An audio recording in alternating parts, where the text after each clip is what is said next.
আমি আপনাদের প্রত্যেকের কাছে একটাই অনুরোধ রাখবো, ভিডিওটি না টেনে সম্পূর্ণ দেখার চেষ্টা করবেন, কারণ আপনি যদি ভিডিওটি সম্পূর্ণ দেখেন এতে আমার ভিডিও বানানোর মনোবল বাড়ে। তাই আপনাদের প্রত্যেকের কাছেই অনুরোধ রইল, ভিডিওটি না টেনে সম্পূর্ণ দেখুন। নমস্কার, আমি হোমিওপ্যাথি প্র্যাকটিশনার কমল বর্মন। আজকে আলোচনা করব আমাদের কিডনিতে পাথর হলে কোন কোন লক্ষণ দেখা দেবে। আমাদের কিডনিতে পাথর হলে সাধারণত বেশিরভাগ ক্ষেত্রে কোনো লক্ষণ দেখা দেয়। যখন আমাদের কিডনিতে ছোট ছোট পাথর হয় তখন সাধারণত কোনো রকম লক্ষণ দেয় না। আমরা অন্য কোনো রোগের ডায়াগনোসিস করবার জন্য যখন আমরা ইউএসজি করি তখন হঠাৎ আমরা লক্ষ্য করি যে আমাদের কিডনিতে ছোট স্টোন ফর্মেশন হয়েছে। কিন্তু যখন এই স্টোন একটু বড় হয় তখনই আমাদের শরীরে বিভিন্ন লক্ষণের প্রকাশ পায়। যেই লক্ষণগুলো প্রকাশ পায় আমি একে একে সেই লক্ষণগুলো আলোচনা করছি। 1 নম্বর, কিডনির পাথর যা রেনাল কলিক নামে পরিচিত তার তীব্র যন্ত্রণা বা তীব্র ব্যথা।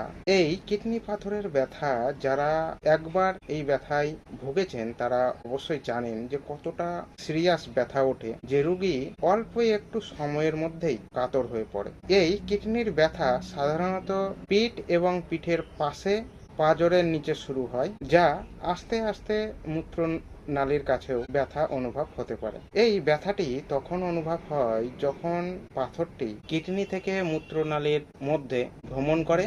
এই সময় এই সিভিয়ার ব্যথার অনুভব হতে পারে। এই ব্যথা সম্পর্কে আমি আগেই বললাম যে এই ব্যথা এতটাই সিরিয়াস হয় যে রোগী অল্প সময়ের মধ্যেই কাতর হয়ে পড়ে। কিডনি পাথরের 2 নম্বর লক্ষণ, আপনাদের যদি কিডনিতে পাথর হয় সেক্ষেত্রে আপনি একটু লক্ষ্য করলে দেখবেন আপনার প্রস্রাবের সাথে রক্ত কখনো কখনো বেরোতে পারে।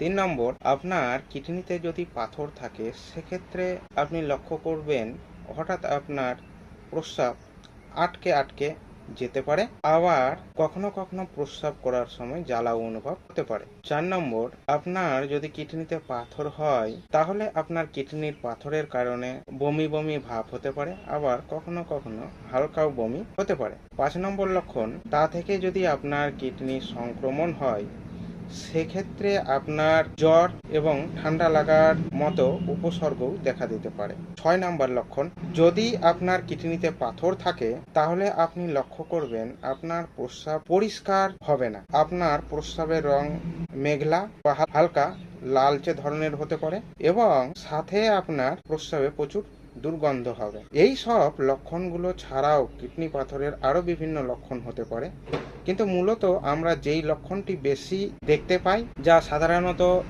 যেই সিমটম নিয়ে আমাদের কাছে রোগী বেশিরভাগ সময় আসে, তা হলো সিভিয়ার পেন।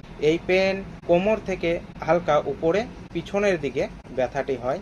এই ব্যথাটি এতটাই তীব্র যে রোগী মুহূর্তে বিমর্ষ হয়ে পড়ে। তাই আপনার এই সিমটমগুলির মধ্যে যদি কোনো একটি সিমটম দীর্ঘদিন ধরে দেখা দেয় সেক্ষেত্রে আপনি একটুকু দেরি না করে আপনার একটি ইউএসজি করাবেন।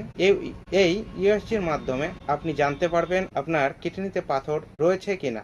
আমার এই ছোট্ট ইনফরমেশনটি যদি আপনার ভালো লাগে আমার ভিডিওটি লাইক করুন, চ্যানেলটি সাবস্ক্রাইব করুন। ভালো থাকুন, সুস্থ থাকুন। ধন্যবাদ।